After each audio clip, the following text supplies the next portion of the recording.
Okay, welcome everybody. Thank you very much.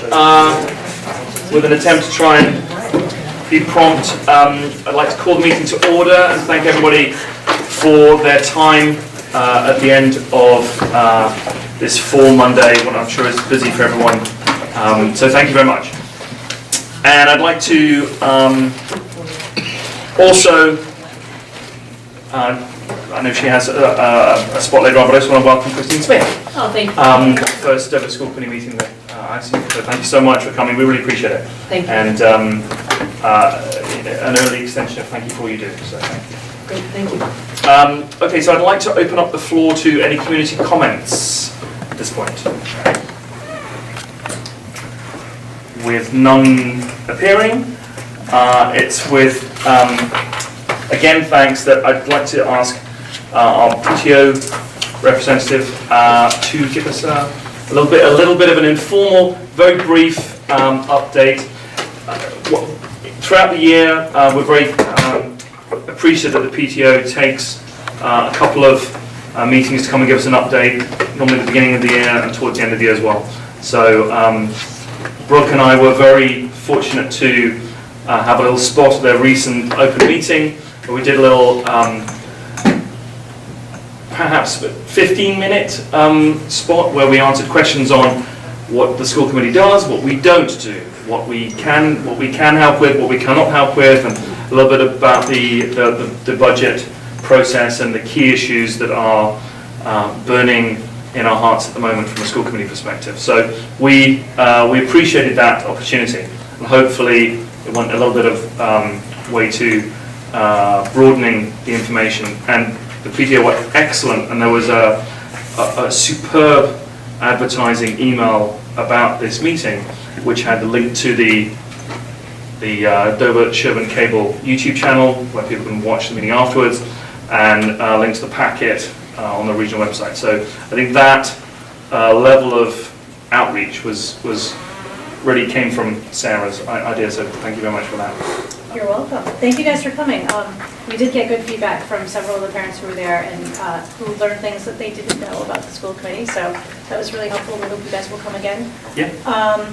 We would like to continue sending out that email when the packet comes out. I think just for parents to see the packet, even if they don't make it to the meeting, there's such good information in there. So if you don't mind, yeah, we would still continue doing that. Thank you guys. We have pretty much the same events this year as we did last year. Family game night is next week. We have a parents' night out, our family movie night. We're introducing a family night at the Celtics in February, potentially. We're trying to figure that out right now with tickets and pricing. Books from the Heart, our science fair. The PTO is taking over International Night this year. Senora Romer, who does it every year, is looking to do other things with international studies at the school, and so she's passing this on to us to run. We're really excited about it. It's such a great event. Doing Bike Safety Day, and that's really it for our big events. One thing we're focusing on right now is the Make a Difference Club for the 4th and 5th graders. Their first meeting is tomorrow. Sorry, yes, tomorrow. And that's their kickoff meeting, and it's very cool. They're working to develop the leadership skills of the 4th and 5th graders. They want to increase the students' awareness of the needs in their own communities and also outside of their communities. And it's helping them to discover ways in which they can make a difference in both of those areas, sort of by creating a campaign, working towards a plan, and then executing that plan within this given charity that they've chosen as a group of 4th and 5th graders. So it's really exciting. It started last year, but this year we're really taking it off. If you go to our website, they have their own page with a calendar of events that start with the meeting tomorrow all the way up until May. So it gives you a nice outline of what they're doing, when they're doing it, and how they're going to do it. So that's very exciting. The other thing we're really focusing on, I wasn't able to go to the meeting last week, but the METCO program, which we are referring to as the METCO Family Friends Program. We're looking to sort of make it a really positive, sought-after thing in our school. We're having a little bit of trouble trying to find host families on a consistent basis, so we're looking to create new programs to get parents and families excited to be host families and to really be family friends. So we're looking to do a couple events coinciding with March teacher conferences, a chance where parents can sort of drop their kids off. The Medco students will be there as well. They can play and have fun, and there'll be supervision and some lunch, and just kind of get oriented for the program while we look to take on new students in the fall of next year. So that's kind of where we're focusing. That's that. Thank you. Any questions to PTO? Yeah, is that okay? Great job. Thank you very much. Thanks. Amy's here if you want to hear a little bit about the budget, unless we've reached our time limit. No, please, that'd be great. Thank you, Amy. This year, the biggest thing that we did over the summer is we did switch banking from Rockland Trust to Needham Bank. They've been a really great sponsor of ours throughout my time, which has only been a couple of years, and we're really positive about our relationship with them. We had a nice surplus in our budget, and so for the July 1st of 2016 through June 30th of 2017, we have a lot planned as far as spending goes. We're planning on spending close to $85,000 this year of the $130,000 we have, but we hope to and plan to make back actually over $60,000, and we're really on track with having had a very successful Dover Days, doing over 200% of what we projected what we would bring in. I think a lot of it was 10% of the money this year we went to electronic, where we were able to process debit cards and stuff, and that helped us because the money machine ran out of money. So we have game night coming up. We have we're in the process of directory and sales and excuse pads, and waiting to get the money back from people taking out ads and sponsors. So we're at about 50% of our intended income from that, but we expect to be over 100 before the process is through. The big fundraiser this year is a check writing campaign, and what we've really been talking about is just finding out if your employer has a matching gift program, and making sure that we do as much with, the sort of like the benefit of having matching programs and doing 200% as opposed to 100% of just writing a check. And so it's a little bit less planning than the auction, but that will kick off this fall and into the early winter. And in addition, we have brought on a new Easy Money campaign where we had a catalog that went out, and without really doing much on our, well, I shouldn't say that. Rachel Motley did quite a bit getting the sponsorship of the Meadow Farms catalog, and we were able to just sort of passively raise another $1,200 that we hadn't expected, and that was also a very positive thing. And we are doing a lot of curriculum enrichments this year, and we're sort of getting the ball rolling. The first graders have brought more here today, and they'll be here again on Thursday. The pre-K has an author, Sam Valentino, coming on Thursday, so that's been the process is going with that, as well as classroom and library improvements, where we offer specialists and the teachers a stipend and to improve the classroom, bring in new materials, and update things. So Thank you. that's it. Thank you, guys. Great, thank you. Thank you. I had one question, perhaps. 12 months ago, 2 years ago, when the demographic trough and enrollment trough was really at the bottom before the recent takeoff in real estate activity and enrollment pickup. Certainly last year, Ruth and Victoria mentioned they were having a little bit of trouble filling as many volunteer posts in the organization as possible. How is that now, and is there... It's still a little bit of a challenge. There's definitely spots that go quickly that people want to do every year. CE seems to be really, really popular all the time, which is great because it's what we do best, and it's our biggest and best contribution to the school. So it's great that that gets filled, but there are smaller roles that don't get filled. Some positions we can kind of not do that year if we don't have to. Other ones we're kind of pulling together as a team with the board to try to get some of these things done. But it's definitely a challenge trying to find new volunteers. It's a lot of the same group, but there's actually a really nice group of DMA people that have young children who are coming into the school, and I have high hopes that they will be gung-ho to volunteer as they have done with the DMA. So.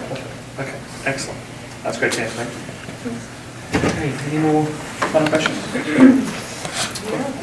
Okay, thank you very much. So now moving on to reports. First one up is the principal's report. Mrs. Lyell.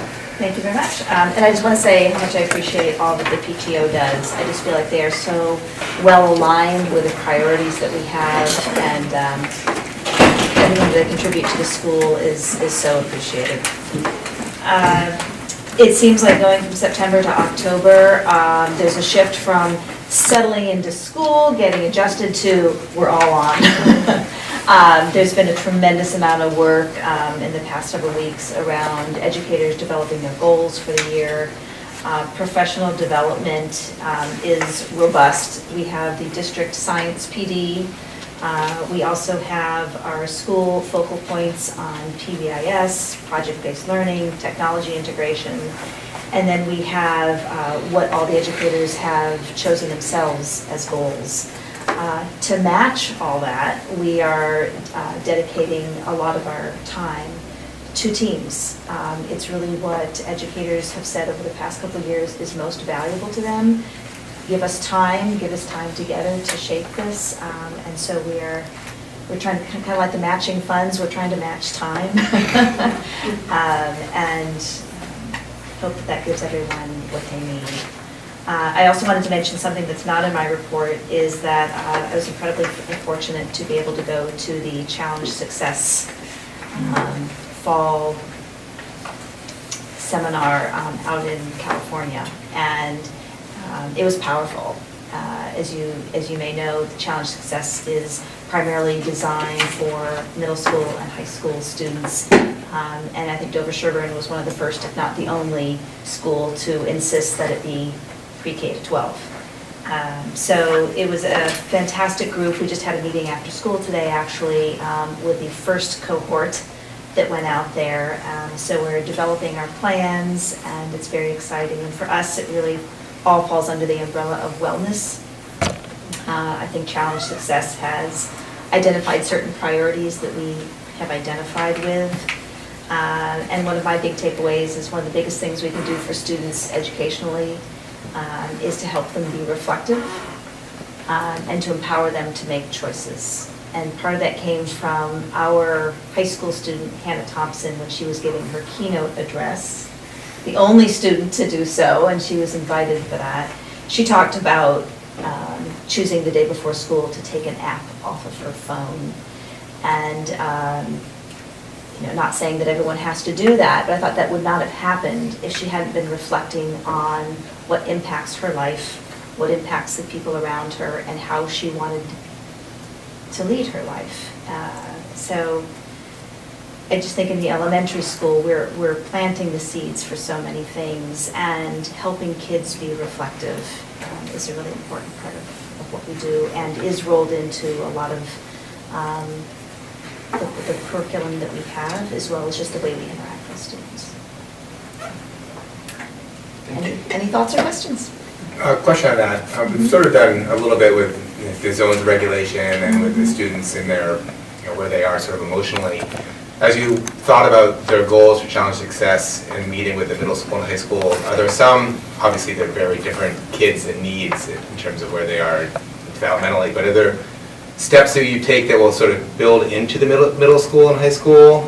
Think about coaching, like some of the drills you can do when they're young, translate into drills that they can do when they're older. Are the things that you guys have talked about that can continue on as they get further on into their education? Absolutely, and one of the things that I would like to contribute to the group is trying to map all that out, what it looks like. The programs themselves may look different, but I would want the language to carry forward, and certainly the concepts. So that's part of the work that we'll do as a group, because there's an awful lot there already. But I think it's messaging what we're doing, both internally as well as to the parent community, so that we can build on that. That's the biggest part. I think it's a terrific initiative to be kind of dropping that down. And so, learning the positive behaviors or the successful behaviors rather than having to wait to unlearn at a later time. So, kudos. It's absolutely terrific to be doing this on a K-12 basis. Was there any feedback from the kind of program developers at Stanford about kind of working collaboratively to work on modules for elementary school? Or is that something that it's more of a, let's go at it ourselves? Well, one of the things that Challenge Success has said to the DS district all along is slow down, go to different pace, and we're not doing that. We're kind of going ahead at the pace that we think suits us, and along with that, including the elementary level. I haven't heard that from the Challenge Success organizers, that's something that they want to actively incorporate. But I do think that we are seen as a potential model for the future. We're one of the few school districts on the East Coast who has joined, although Wellesley joined this year. There are some other groups, and I learned that the group up at the region, which is primarily Pam Webb, parent, John Smith, headmaster, and Ellen Shagnon, guidance director, have spent a tremendous amount of time responding to districts who are inquiring about the program. So we're doing a lot of good work on behalf of Challenge Success. And we were talking today in our meeting actually about building a network at different levels, certainly for the students to exchange ideas and what's beneficial, as well as connecting with the entire team that went out to California this year. I have a couple of questions. So I wrote down Challenge Success seminar to ask you about. It was wonderful that people from our district were allowed to go and had the opportunity to go. It was great to just hear your reflections about reflecting and about other areas. If there are any nuggets or notes or links or slides or videos that you think you would want to share in your principals' emails throughout the year, just drop them in. Please do that, because I think it would be great for the parent community to hear that as well. I agree, and I think that's one of the things that we need to be actively doing is sharing all that out. Absolutely. So that was one thing. This is going to sound a very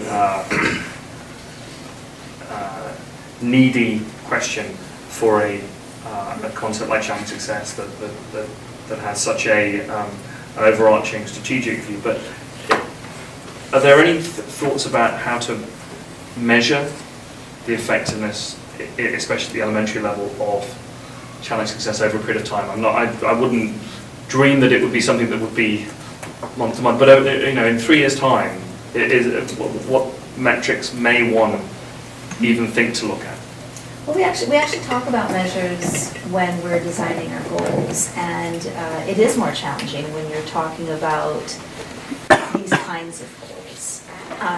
One of the things that was shared by Cynthia Shapiro, our guidance counselor at today's meeting, was that when she started teaching Open Circle, our social competency curriculum, 17 years ago, it felt like she was really starting from scratch, talking to kids about how to problem solve, how to be in tune with the people around them. And she said now when she goes into classrooms, because she's supporting our new teachers who are enrolled in this course, that kids know this language. They know it inside out. So that kind of data, I think, is readily available, but I think we could do a better job of capturing it. In terms of Challenge Success, I think the measures are going to be long-term, but I do think there are things that we can identify now that are happening. Thank you. And then I just have one question on something else in the report. The family style lunches. Just tell a little bit more how that's going and the thinking behind it. I imagine self-evident, but I'd love to hear maybe just a couple of minutes on that. Right. Because lunch can, if I rewind maybe a few years ago, I was in lunch. I think I was helping somebody, a parent volunteer, do one of the volunteer jobs at lunch, and it felt perhaps it was just a bad day, but it felt a little bit like the way that the morning bus or it can be, in that it's hands-off time a little bit. Now, I'm sure that it was probably a result of me being there and bringing the standards down, but I can imagine how families start, and I've seen other schools do family style, and it can really knit things together in a more helpful way. So I think that's a good way to capture it, about knitting things together. We've changed our mindset from how do we manage this large group of people to how do we connect. So having smaller tables, same physical tables, we've just divided them up differently, and having adults just sitting down for a few minutes. I'll often ask, what was the best part of your morning? What book did you read? What are you doing on the weekend? Having just a nice conversation, and then I'll go over to another table. So just the whole focus has changed. We've got the same number of students, same period of time.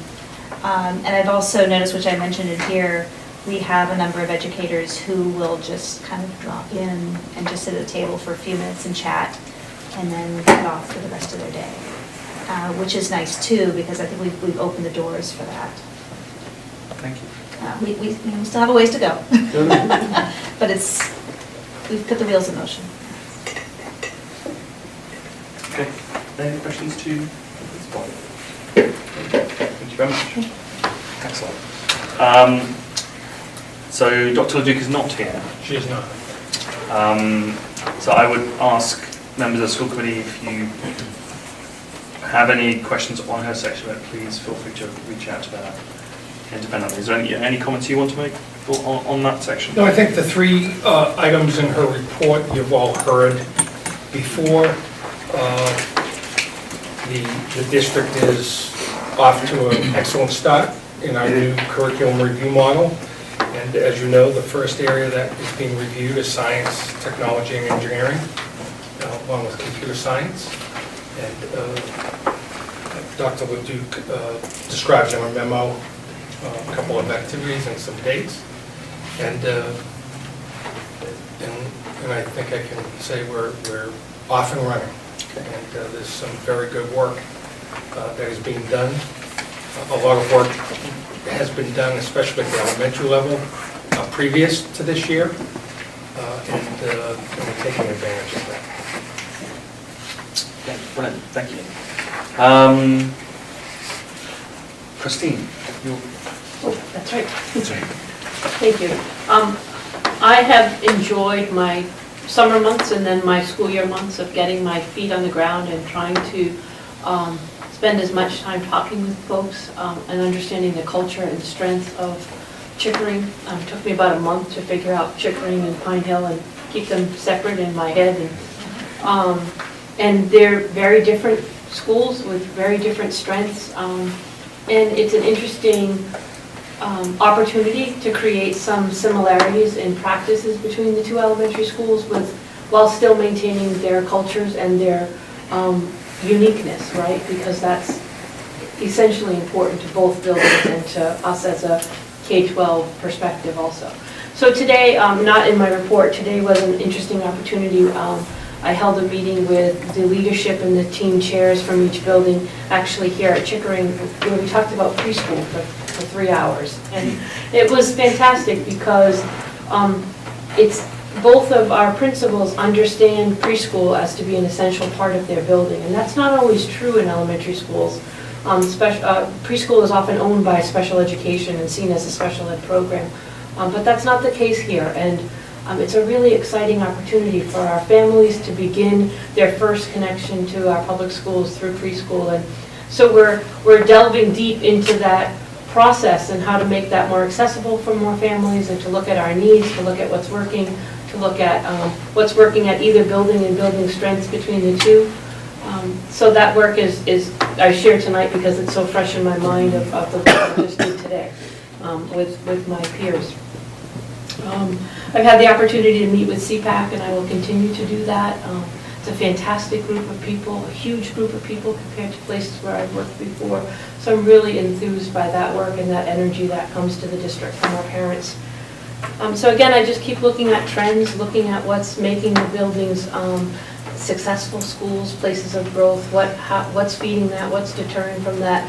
And I just continue to encounter experiences where folks are willing to engage in the conversation about what we do, but also talk about why we do what we do and how that makes us Chickering, why that feeds what we need and why that sustains us, and also, but at that same time, really open to the possibility of what else do you have to offer, what else is there? So that it's not what you would almost expect in some schools is that resistance you hear, well, this is what we do at Chickering. That's not what I'm getting at all. I'm getting, this is what we do at Chickering, this is why we do what we do at Chickering, and what do you think of that? And so there's a beautiful dialogue going on, and it's been very rich, very, very rich.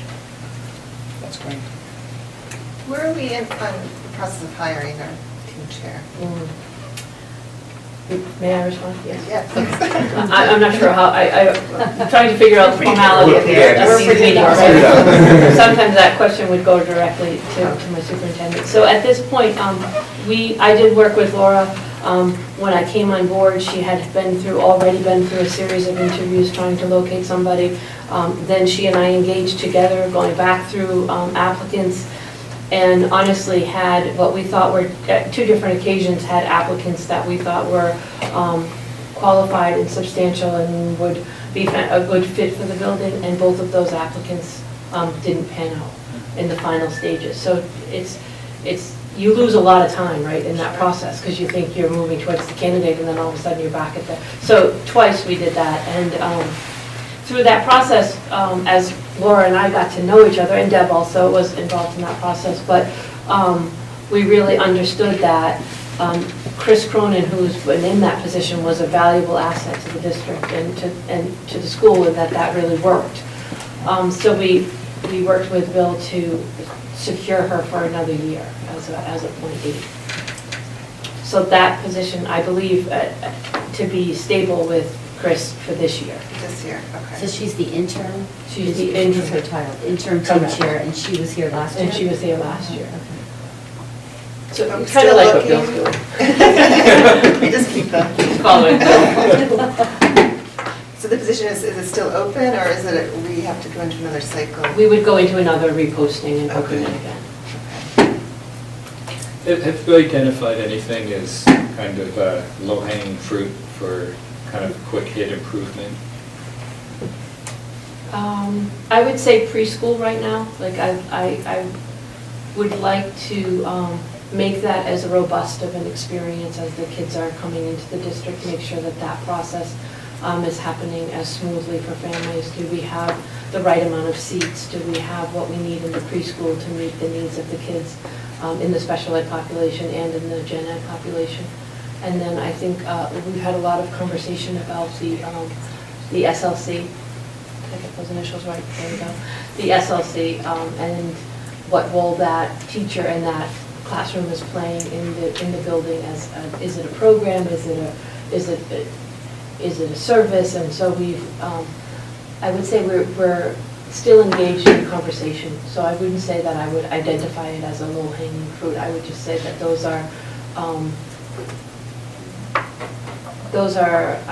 what I would call programs, so they're easy for me to identify and say, tell me more about Sure. that, right? So they sort of are different than the inclusion model, or they're different than what most kids are experiencing in special education. Sure. Yeah, we may have in the past done some surveys with, people that are involved in the special education program, with a fresh lens and understanding what's happening at Pine Hill and Chickering, even in the district, all across, all the 4 campuses or 3 different districts. Might it make sense to sort of resurvey or have an opportunity to see where people are and then their thoughts, and especially some of the folks that are further on in special ed and middle school, of the perspective from what it was like going from elementary into middle, sort of like what I talked about with Challenge Success. So, I know you've talked to people and had opportunities one-on-one. There might be an opportunity to do a survey to get sort of people's pulse of the program in general, and then that might help thinking about either low-lying fruit or even like a long-range plan. Just a thought. Thank you. I have been given a similar directive from Bill regarding a surveying of our staff, because we haven't done that to understand staff's perspective on special education and the transition to the new administration. So we, in addition to seeking the opinion of folks from CPAC and getting that parental perspective, I'm also seeking the staff's experience also. Thank you very much. Thank you.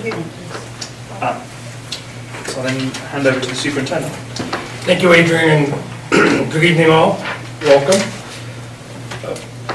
My portion of the report is focused on the educator evaluation performance ratings. For the last 2 years, where we've been fully engaged in the new educator evaluation system here in DS, and in this case specifically at Chickering. Part of the new evaluation system at the state level requires all school districts to submit, the results of all of the individual evaluations that have taken place during the course of the year. That is all done through the reporting system that's in place, has been in place for a number of years. So at the end of the year, one aspect of our end of the year report that goes to the Department of Education are the results of the evaluations. And each evaluator, through the first 2.5 years, you may recall the first year that the program was implemented here, half the staff were evaluated. And then the second year, the full staff. And last year represented the second full year of implementation. All staff members were provided a teacher performance rating. The original plan that the state devised also included a second rating called the student impact rating. And we've recently learned that it is very likely that the educator evaluation regulations will change, and one of the changes will be the elimination of the student impact rating. And interestingly enough, that's one of the pieces to this new program that had as of yet been implemented across the state. And there are a number of, in my opinion, very good reasons for this adjustment, this change in the program. But as part of the reporting, the regulations require that, again, districts report out.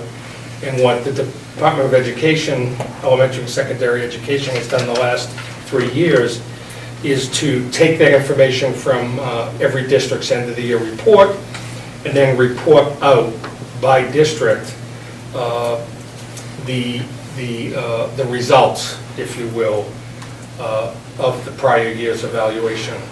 And what you have in your packet is a copy of last year, the 2014-15, so that was 2 years ago. The last 2 years, this information has been released by DESE probably early in December. The very first year it came out, you were provided this information. Last year, you were not provided the information. I guess it's because there was a new superintendent on board. So I apologize for that. But what was curious when we looked at the information for Chickering School seemed to be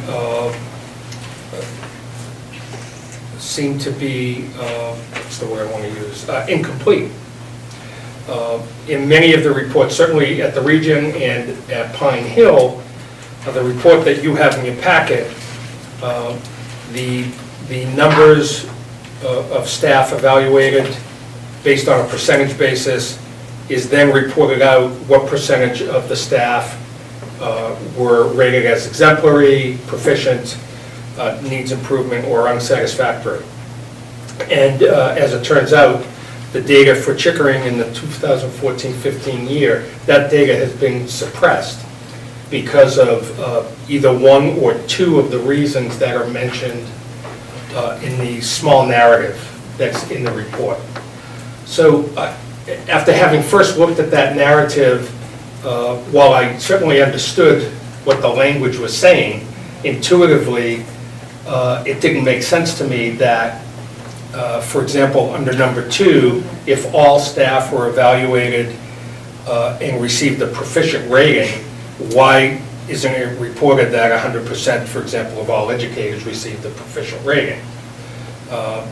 So I did some research. I actually talked with the program manager for educational evaluation. I was able to have a conversation this afternoon with him. And he pointed me back to the educator evaluation regulations, which I provided you with a copy in front of you. And specifically, what I was told is that in some districts, and you can go on the DESE website and you can find the listing of the ranking, of the ratings for the 14-15 school year by district. And when I went back there, I noticed that there weren't a large number of districts where the information, the data was suppressed. So there was or was not? There was not. Okay. But there were districts. So I'm what guessing he they were put- the smaller districts, were they? No, not necessarily. But Pine, you said that Pine Hill was not suppressed, correct? Correct. That's right. So, the answer to the reason why the information is suppressed is that they're suppressed because of one of the 5 reasons that are identified up above. The most common reasons for the suppressed data would either fall under number 2 or number 3. The DESE, Ron Noble told me that numbers 4 and 5 are very, very rare. As a matter of fact, they really haven't seen any of those cases in the last 2 years. And in exception number 1, there's no district that is reported out that has 5 fewer. So what he pointed me to is that these exceptions under 2 and 3 in particular serve to meet the standards of confidentiality as defined and described in the educator evaluation regulations. More specifically, if you look, and I've highlighted those for you in the handout, it's section 11 of CMR 603.35.11. And so the regulations are very clear that information, public data that could in fact identify a particular educator. Well, first of all, the performance ratings of educators on an individual basis have been deemed to be part of the personnel file and therefore is confidential information. And as such, that information cannot be shared publicly. So what they've done in developing these reports is they keep confidentiality at the forefront, and if the data is reported, if the breakout of the data can allow an individual educator to know what the performance rating, in this case, of other educators are, then that breaks the confidentiality issue. So under exception 2, where it says all staff evaluating the group received the same rating, if, for example, all staff were rated as proficient, then an individual educator would be able to know that their colleagues were rated the same way. And under exception 3, if everyone on the staff is rated proficient and one staff member is rated needs improvement, then that educator who was rated needs improvement would now know how their peers were, how the peers were rated. So don't shoot the messenger. So how is this? So the takeaway is to make sure that there's one person rated different than everybody else. No, more than one person. Or more than one person, More than yes. one At least 2. At least two. Okay. So that's the reason that the data Well, I guess that's good is news. suppressed. You can deduce. Well, it depends. All efficient, and we only have one needs improvement. So Well, they all need- so there is. They all need improvement, which I'm presuming is not. So the information that gets compiled by DESI is available to superintendents to review individually. And there's an area that I can go to and access it. But, so I can go in and See the real data. see the real data. But again, the confidentiality rules would prohibit me from looking at that data and then sitting at this table and reporting out what that data is. So that's great. I'd like to, I just want to say two things. I want to thank Bill for Yes. the work in Yes. scrubbing and answering the question that the format in which we received it posed. Thank you. I'm sure you've had more rewarding days at the office, but thank you very much. And I would just point people back to the 2013-14 data where the percentage of, the very impressive percentages for this building. So when people extrapolate a live weight tonight, worrying about what the data may or may not have been, I just want to point them back to that. Yeah, so I'm just going to say one last thing. And what I can tell you is my review of the data from all of the districts in the state, after reviewing that data, there was not one district in this state where,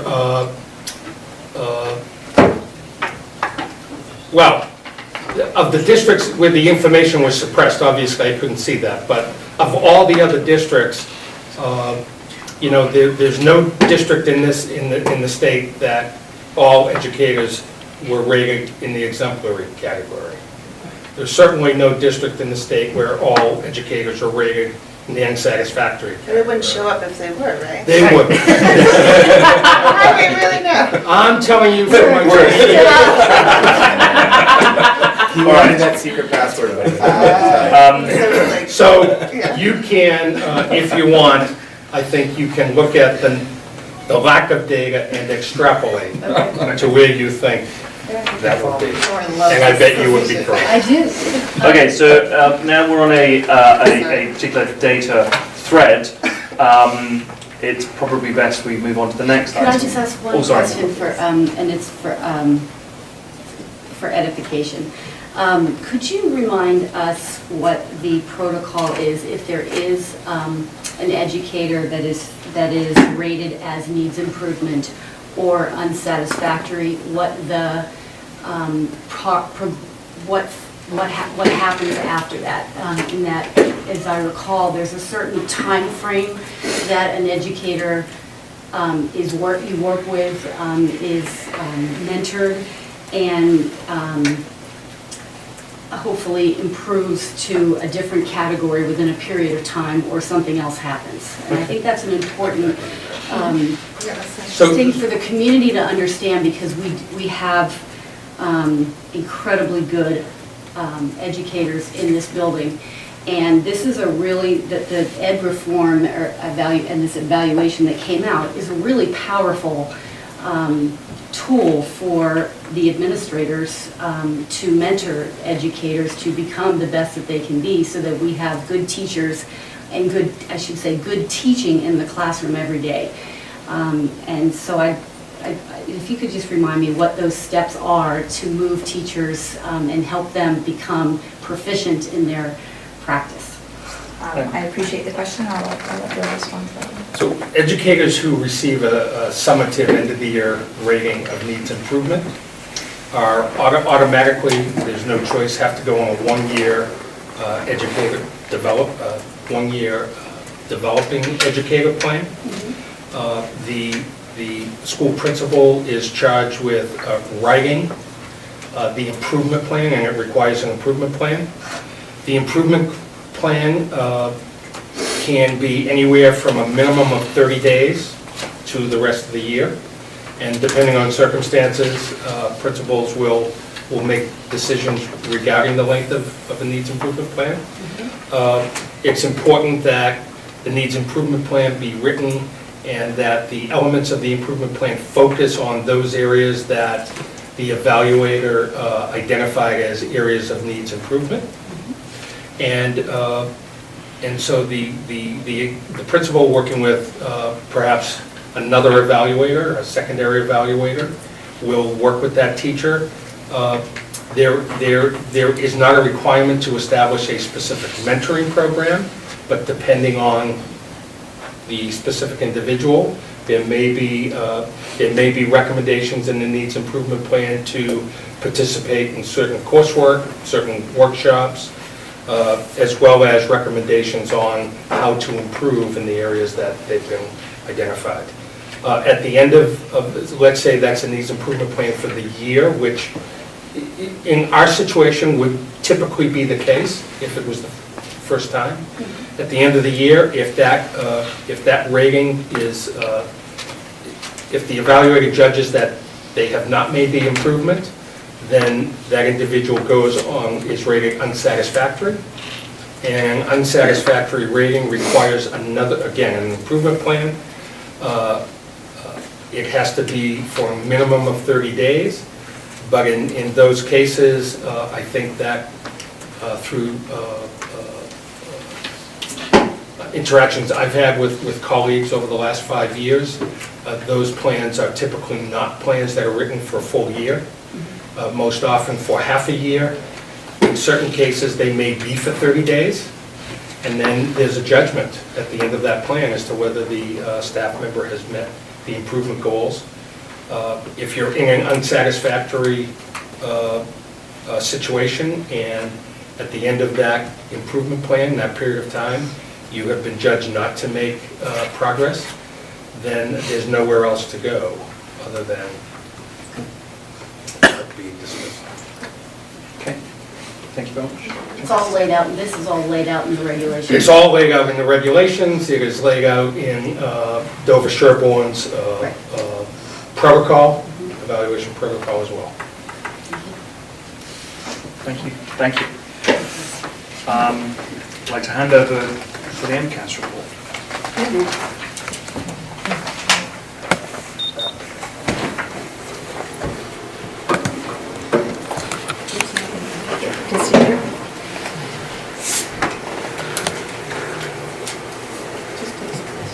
Just takes a second. You want to talk about yourselves? I'm going to get my thanks in for going through this and putting this together straight away, Jeff, so thank you. And how much work it must take to put this together, so thank you. Highlight every year. Yeah, I know.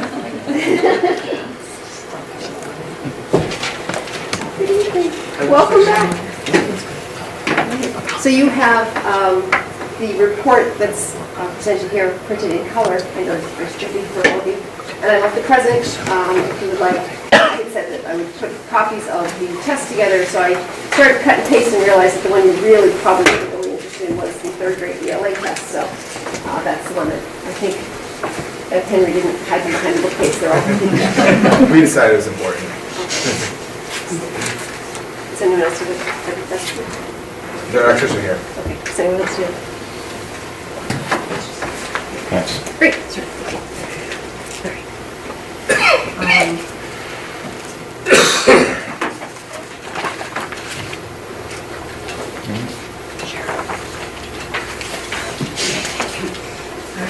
So we thought that it would help to give a little bit of a historical view of how the MCAS has changed over time. I was reflecting as I was digging out my notes to get ready that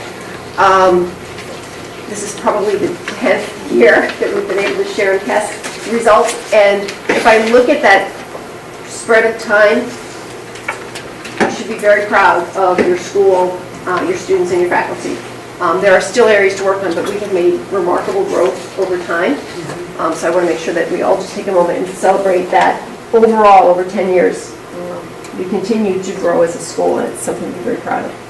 The school has followed the state testing choices. As you know, or you may recall, the choice was made to go to PARCC or MCAS. The Dover Sherborne schools decide as a collective what we're going to do. We opted to stay with MCAS, and then last year also with what became Next Gen MCAS. and then continuing on to, actually last year's student was MCAS 2.0, and now moving forward, the new name is Next Gen MCAS, not to be confused with Next Generation Science Standards, which are also rolling out, which are not what the state adopted for the math science standards. Those are different. So just to keep it all together. The interesting thing this year is that the state is requiring all 4th and 8th graders to take the test online. Yes.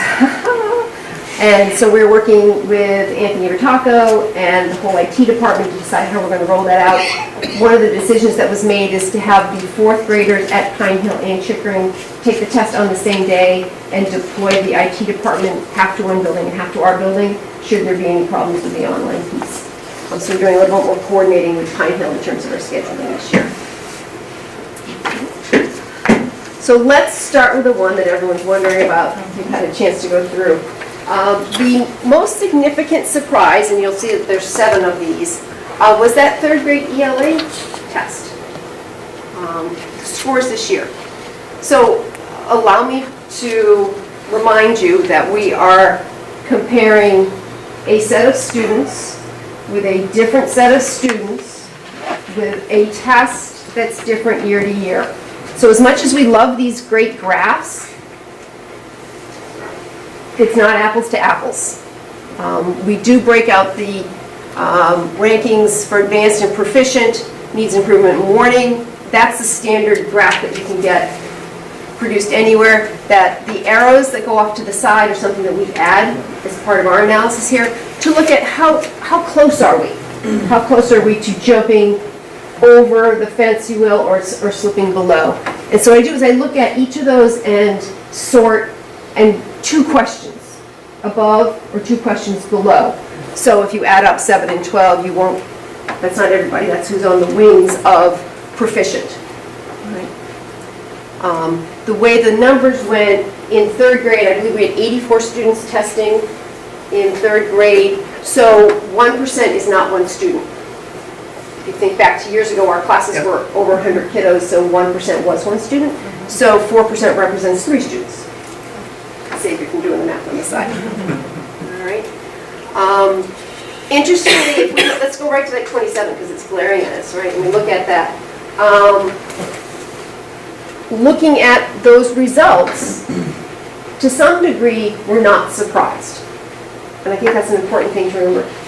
We're not surprised by some of those results. We anticipated those scores based on the performances we were seeing in school and on assessments that we did within the school. A number of them, we were surprised. About a 1/3 of those. That we're like, well, that's kind of an interesting score. Now recall, as a 3rd grader, and that's true year over year, there's always a chunk of those 3rd graders who are like, what is that? Now remember, it's the first year they've taken the test. This year we had a timed portion, which we have not had before. There will be no timed portion moving forward. Next Gen MCAS is all untimed. Okay. So we took time 3 weeks ago, 4 weeks ago, I can't remember, we sat down with each of the 3rd, 4th, and 5th grade teams, and they get a whole pile of data. So our paper bill is probably my fault, because as a 3rd grade team, I'm looking at the results for the kiddos that I sent. I'm looking at samples of the tests. We go through and do an item analysis. We're going to do a mini portion of that in just a few seconds, of what happened, what was going on, where did we do well, where did we fall down. Let's look at my kiddos that I sent. Oh, what was going on? If I go to 4th grade, I do the same thing. Here are my 4th graders, here's who I sent, item analysis, curriculum strands, and then here's who's coming in. Okay, here's my class this year, how did they do last year? In 5th grade, same thing, right? Who did I send and who am I receiving? So we spent a lot of time looking at the tests and what patterns we could see. That's a question. Yes. Over these 10 years, Yes. I'm sure this isn't the first time where a Bluebird question like this has popped up. Mm-hmm. And I remember a couple of years ago you mentioned there a couple of the reasons in the past that may have, that an oddity occurs. Mm-hmm. Could you just remind the group? I mean, there was one where I think you mentioned that the timing of when the class were going to receive instruction on this topic was actually after the MCAS. That's perfect, 'cause that's right where I'm going now. Oh, You're sorry. so good, I like that. So we're going to do a mini item analysis. So if we look at those third grade results, we're going to take that third grade test. There's this great report that I run for every test. There's nothing here you can't see. But the thing to notice is the yellow that we highlight. So I will highlight questions where we scored below 80% or questions we scored below the state. There's a lot less yellow here than there's been in years past. Can't put a number on it. But it is. So for example, if I look at number 2. Are you going to test us? How long do you want me to go tonight? If I look at number 2 on this ELA test, 50% of our kiddos got the correct answer. 58% of the state got the correct answer. Okay? The correct answer is C. I'll save you. So we don't have time to give you the retake quick. Yes, you can take it home and come back and the answers are in it, so I don't have to score it for you, so you can take it home. So it's an interesting question, is what happened in that question that half of the kiddos landed on C and the other half didn't, and they were scattered. It wasn't like there was one answer that tricked them, because sometimes that's how the questions go. So what was interesting? The test was in the same order this year. So everyone got the test in the same order. It wasn't all jumbled up like it's been in the past. I can't crawl inside the third grade head as much as I'd like to some days. So I don't know what was going on, but it's an interesting question. So we took some time with the third grade teachers to look at that question, look at the story, and see if we can come up with some answers. Do you think the timing piece was significant? This section wasn't timed. This section wasn't. No, but it was the first test. It was the first one we read. Anxiety. You're right, okay. I was anxious enough for everyone. I know. That was it. And so we go through and do that sort of a practice with different questions and how we scored to the state with open response and multiple choice. You'll notice that only about 17 of the questions were released. That is the normal practice with the state. They saved about half of the questions to use next year, or they were pilot questions that they were testing out. So 17, there's usually 34-ish? I think there were 41. Okay. Yep. So what we're looking at is a sample or a subset of, It's sort of the first third of the test. yeah. So having put all the really important things in the first slide, there's our math slide. Third grade teachers in general will tell you the third grade math test is a very fair test. In terms of those curriculum questions that Adrian was just asking, we have pretty well reorganized our curriculum, so things that we know have to be done are getting moved up to the front of the year. The testing schedule is different this year. It's not March and May, it's late April, early May, all stretched together. And that's true K to 12, 4 to 10. Okay? The fourth grade ELA test. Yay, look at these numbers. We spent a lot of time in fourth grade ELA. These results also do not include that long comp. Yes. Because the long comp is being stripped away from fourth grade, and now 3, 4, and 5 all have bigger writing sections that they do. Does that explain any of 3? No. Okay. Yeah, 1 or 2, but Not enough. no, the third grade test did not change that much. It will going forward. But some of that is the writing curriculum that was put in there. Yes, thank you. Yes, we are quite pleased with bringing in empowering writers 4 years ago. Yes. In terms of having a program. And we're seeing the benefits as we start up each year, that as the kids have come through. It's like when everyday math got its feet under it. It's super nice. Fourth grade math, again, some stunning numbers. A lot of hard work by classroom teachers to get our kiddos to where they need to be. Fifth grade ELA, always a strong point. Stunning. Yes, we love her. It's just, but it's the culmination. That's the point, and in fact, we're going to do this at staff meetings, so Cindy in here. In fifth grade, when you can say that, did you ever teach kindergarten here? Did you ever teach first grade, second grade? Let everyone stand, because everyone in the room contributes to these fifth grade scores. Fifth grade math.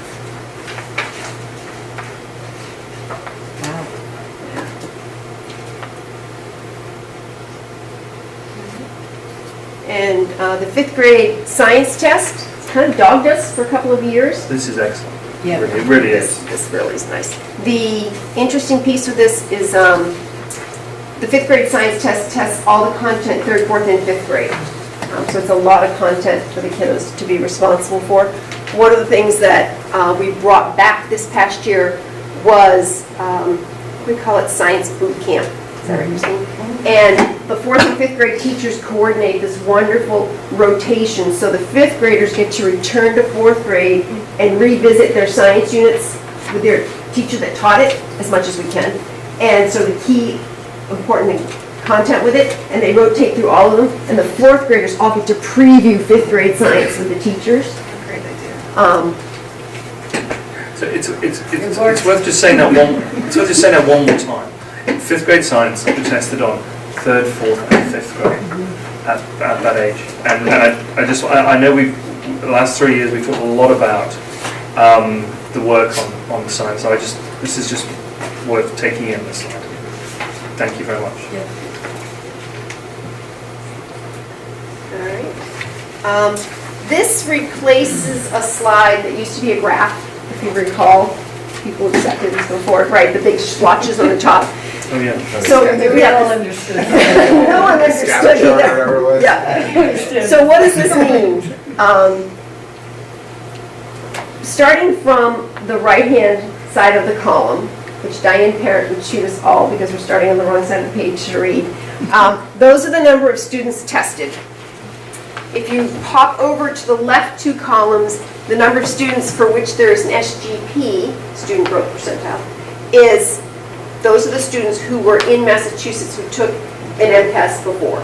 So there's a 4-critter difference between the 4th grade. That's because there's 4 critters that joined Chickering last year that didn't take MCAS the year before. Either they were at private school or they were living outside of Massachusetts. So that's where that number is. The percent proficient and advanced, right, that's no big deal, or you know what that one is. And the median SGP is if you take the student growth percentile of all of the students, add them all up, and divide. You always want a growth number between 40 and 60 for every child. I think the only reason our 5th grade math score growth number isn't very high is because we're already, we already have our head brushing the ceiling in there. No, this has got to be Lauren's favorite slide. This is what drives me crazy to make up every year. But the So idea, many favorites.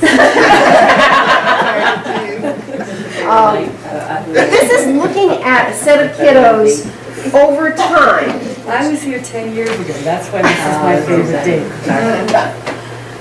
But this is so instructive, this slide, because the point you made at the beginning, that there's different children, different tests, this helps some way to appleize the orange. A little bit. A little bit, except that there's not a great pattern. Right, it's not like there's a grade of kiddos that struggle with math all the way through, right? Or are exceptional reading comprehension, multiple choice answer, it's an interesting piece. But it does show how a set of kiddos does over time. I had a question on this. Do you always expect to see upward progress, or do you, as tests change and the demands change? The ultimate goal is to get everyone to advanced, right? If you look at the calculations the state does. Highly unlikely, even for us, to get everyone to advanced. It's just sort of, it's the law of diminishing returns or something like that. So the idea is that you want to take the kiddos from where they were and move them along. So we could look at this 3rd grade ELA score that gave everyone a little bit of heart palpitations. You're like, we got a great chance for growth this year in terms of our numbers. We can only get better. All right. So what are the patterns? In ELA, there's 4 standards: reading, writing, language, speaking and listening. Speaking and listening, one of the most important, isn't assessed on MCAS. That was an editorial on which one was most important. Math, the 4 standards. Right. And then in each one, there are subcategories There are some that we do well on, there's some that we struggle on. We're still better at multiple choice than we are at open response and short answer. Open response questions are worth 4 points, short answers are worth 2. We can never see what the kiddos write for an open response. So I hand you the test, you take it, I can actively monitor, which means I can walk around and make sure that you're not snoozing, but I can't say to you, indent, paragraph, read, I can't do any of that. And then I can never see those results. So I can look at this and say, why did Adrian have a 2 out of 4 on this question? What did he write? I can't see that. So I can't go back to then say, oh, he missed it, or he missed the meaning of the question. So we're in some ways shooting in the dark and trying to figure out what's going on. We continue to work on that one, and it's just a different. And why can't you see them? You're not allowed to. You're not allowed to. That's the way the testing protocol goes. Yeah.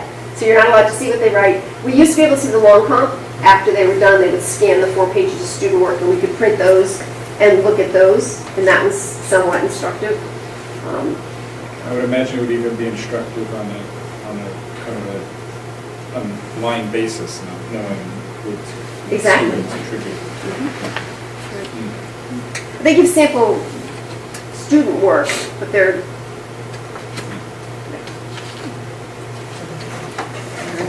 Here we go. So action items. What are we going to do? A lot of this I've talked about, so I'm almost done. The curriculum and teaching piece. We've talked about in terms of the timing of the curriculum, what sort of instruction are we using. This is the bringing in empowering writers, it's everyday math over time. We took that data dive, which is what I talked about earlier, the common planning times with teams. What sort of interventions do we have in place? Were there any special circumstances that were going on? If you have a concussion, you may not test. So you can't. Yep. And then the score is a 0. We review those test questions with the educators. Again, that cohort sent, cohort received. And then look at the changes in the test, the PARC stats, some of the things that changed in those PARC samples. Point of view was a big piece. So in the sample you got was the penguin story. So it has a piece of nonfiction and then it has a poem. And then the kids compare and contrast. That's the second one. Comparing multiple sources is relatively new. Change in point of view might be the story of Red Riding Hood, and instead is told from the point of view. Now rewrite the story and tell it from the point of view of the wolf. Is there a great stroke? Right, point of view is very hard, absolutely. Okay. So continuing on, so one of the things Laura and Bill have talked about is this goal setting and the evaluation system. So different grades have picked up pieces for their goals for this year. So 3rd grade is actually doing a point of view piece. They have a big piece on colonial American history.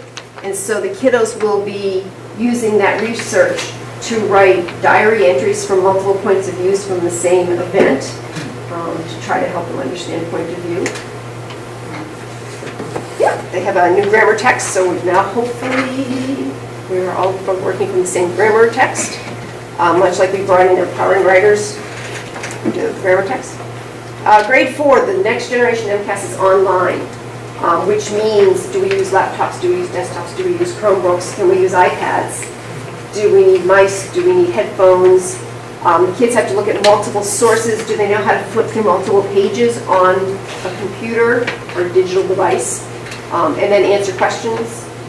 There's a new accommodation in that once you decide you don't want an answer in multiple choice, you can black it out, or gray it out.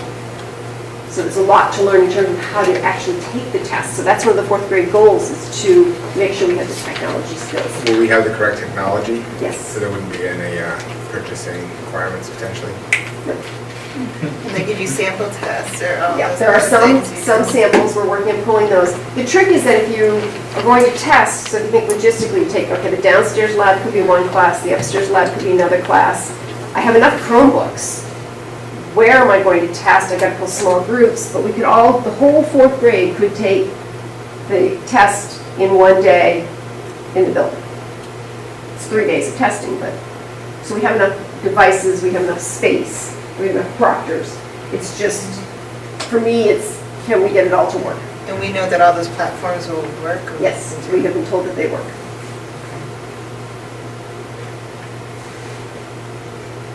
Good luck. Thanks. See you, Nick. And then the science camp was refreshing the students. And then fifth grade continued the same curricular interventions they've been doing. Thanks. Thank you so much. Thank you very much. Congratulations. And thank you to all. Thank you. Adrian, just a couple of quick points, if you don't mind, on the technology aspect.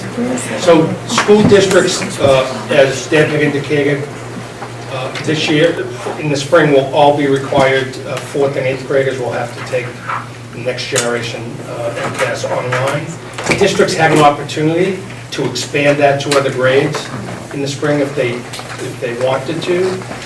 We chose, the leadership team talked about this. We felt it was better to meet the minimum requirements of grade 4 and 8, see how it goes, test out all the logistics, test out, how our students respond to, just the technical aspects of taking the test online, and then to learn from that, and then be able to put in place whatever strategies and other initiatives that we would have to ramp up for when 3rd, 5th, 6th, and 7th graders go online. And is that next year? Will that be required?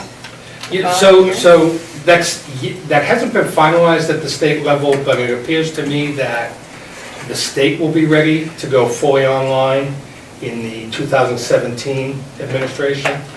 So we need to watch that carefully. In terms of, do we have the capacity and the infrastructure to do the 4th and 8th grade online? The state required all districts to do a infrastructure survey. So Anthony was able to do that. You do it online. So the organization that was working with DESE actually can see through this process that districts had to go through, and could recognize whether in fact your infrastructure can handle the testing, and there were no problems with all three districts here. Are there any visually impaired students in 4th and 8th grade who were affected by this move to online? Would be a violation to say that. Okay. Should there be anyone who it is possible through the IEP or the 504 process to petition for a paper test? Thank you. Yeah. I All of those circumstances are addressed, and there is access to these tests for all students. The very reason I asked, I remember 12 months ago when the park and MCAS was being considered, it was concerned that the park would not provide that.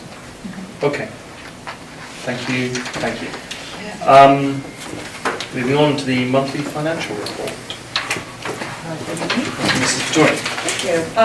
So you have in your packet a report and the status of appropriations of October 12th.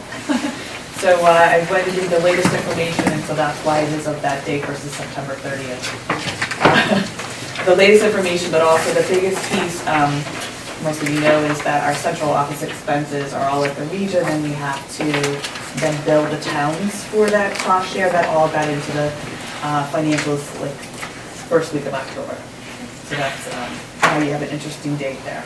I also sort of changed it slightly, so there's an extra column, so that's why I listed out the columns for you. I added in the total projected. That column hadn't been there before. You always had to sort of take the numbers and add it yourself, so to me that was always something that I would do myself, so I think that's a helpful column in there, so that you can take the expended plus the encumbrance gives you total projected. If you take the budget minus projected, that's what's left either for the variance or still budget remaining that we haven't yet expensed. This month's report focuses on salaries, which is 85% of your in-district operating budget, so we're really looking at a big piece of it. I noted in the report that because of some of the reclasses we've done with where we're charging people. We're charging them where we want to charge them. What we haven't had time to do yet is go fix the budget dollars to be in the line item where we're putting the actuals. So that's why you see some really wacky variances. But if you just ignore that column and just read the narrative, you'll be good, and I hope that it'll be fixed for you coming Could next you give an report. example of a classification like that? Right, so the educational assistants were all being charged to the teacher line items. We've now pulled them out, and there is a line item called educational assistants. The team in June pulled out some of those salaries, but what didn't get pulled out were the SPED educational assistants. So if you go to teacher SPED, that's where you see a pretty hefty positive variance. But then if you go to EAs, you'll see a pretty hefty negative variance. So when you just match the budgets with the actuals. Another big area is, but although I think we made that reclass, we used to charge the specialists like music, gym, and art to the teacher SPED line. They're now in classroom teachers, but that budget adjustment had been made, so that doesn't appear. But if you took these budgeted numbers and compared them to your original budget books, you would see a variance. But we've made For some of them? Yes. Okay, that's, it's not all done. Right. So I sort of, in detail, walked through the variance analysis with you, rather than sort of regurgitate it all. Does anyone have any questions with any of the specific functions that I can elaborate on?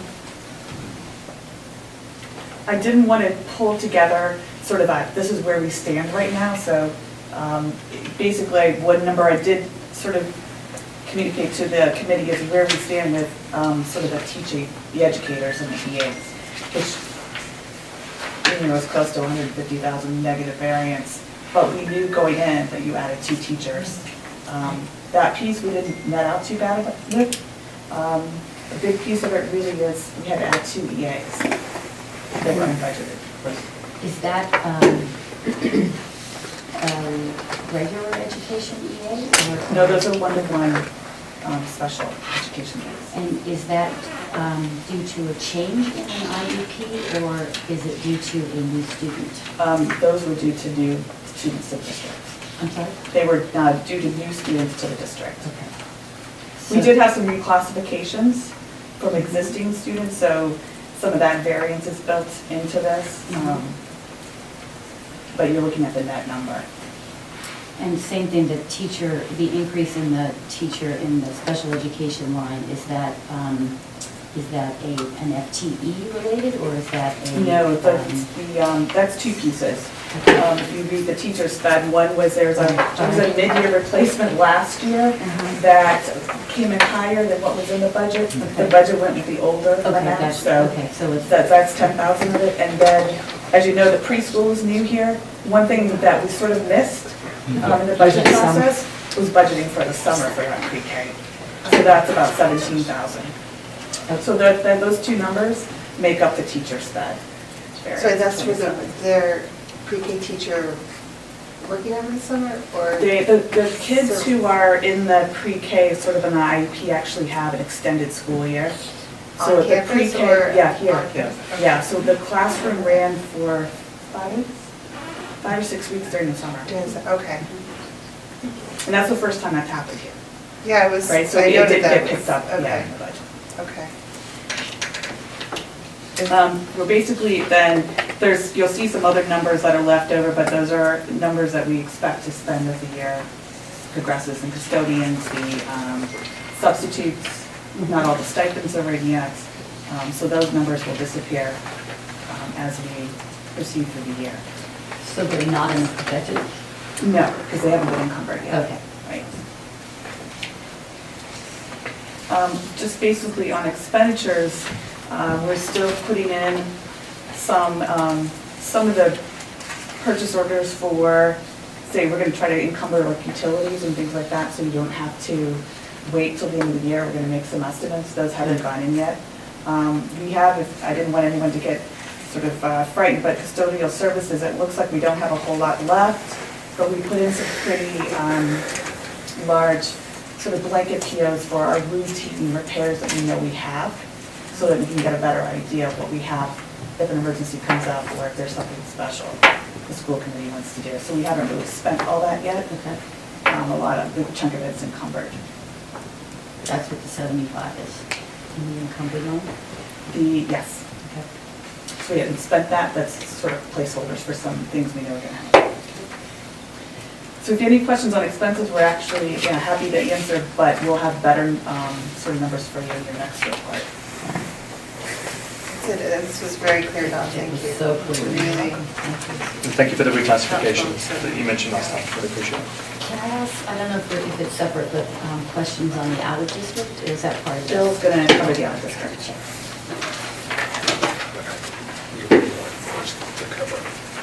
So we have one more piece to cover on the financial report, but I want to bring your attention back to the status of appropriations. I want to tell you that Don has really been doing a great job putting this all together. I just want you to know that we definitely have the right person in that position. So I want to thank Dawn for all the work she's done. But if I bring your attention to... I'm sorry, Bill, go ahead. No. If we take a look at the total salaries numbers, so currently in a negative variance of $18,000, there will be some adjustments, and as we've said previously, we would anticipate that $30,000 that remains in custodial services will be spent, substitute line will be spent, the building-based PD will be spent. So we're still working at that, but even when you add those lines up, when the decision was made to add the 2 classroom teachers in June, we knew right then that based on the average salary that we brought teachers into the district, we were looking at a $125,000 variance that we would need to make up. And as Don had indicated, we've gone a long way to cutting that gap. And our plan and our hope still is that we will end the school year with a positive variance, having taken care of that, plus the 2 additional EAs that again, were not planned for. They were unknown at the time that the budget was put together. So I think Laura and Deb and her staff and Dawn have really been doing a good job managing this budget, given those circumstances, and I'm sure we will continue to do so in a positive manner. Thank you, really appreciate it, thank you. Thank you. The other piece, and one piece of the special education out of district info will come now, a broad view, and then when we get to the enrollment section, I'll get into a lot more detail. But just from a financial standpoint, the out of district tuition budget, this is a real broad overview, but the memo that you have from me identifies the key aspects of the funding and where we stand. Right now, there's a current net position in the out-of-district budget. We're projecting of a positive $50,000. I will point out a couple of pieces that may impact that when we talk about the enrollment numbers, but the trend this year certainly is 300% more positive than it was at this time last year. And there will have to be some really unusual and atypical circumstances that happen during the school year for us to be in that same position that we were last year. So we're keeping our fingers crossed, and those circumstances are circumstances that we really have no control over. But we're optimistic. So at this point in the year, we're really on target, and what is additionally positive is, as you all know, our budget fully funds the out-of-district cost, and we are projected to have come into the town this year from circuit breaker monies just about $1 million. So, that's really impressive, frankly. And we hope that this trend continues. And I'll talk in a little more detail when we get to the enrollment item. Thank you. Thank you very much, Bill. Appreciate it very much. We move on to, we have an action required item for the FY18 capital plan. And I would, this is a series of items which the committee will recognise from the last couple of meetings. And I would just make the point that the building indoor temperature control item is still at the placeholder of $1 million, which has been in there for a number of months in conjunction with talking with Warrant. We, as the committee knows, we're in a process now of putting together a schematic design part of the study so that we can get a much more firm and scrubbed up costing, hopefully by the end of the year, certainly by the end of January, so that it can go into the warrant before it closes at a more appropriately informed amount. We are led to believe that it'll be significantly below this, but any change to that $1 million will just be a blind change to it, so I'm not minded to change it at this point, even we have to do a vote now. We'll be more informed when we have the results of that schematic design study. So just to remind people, there are 3 items to it. The replacement of the cafeteria floors, which are original, and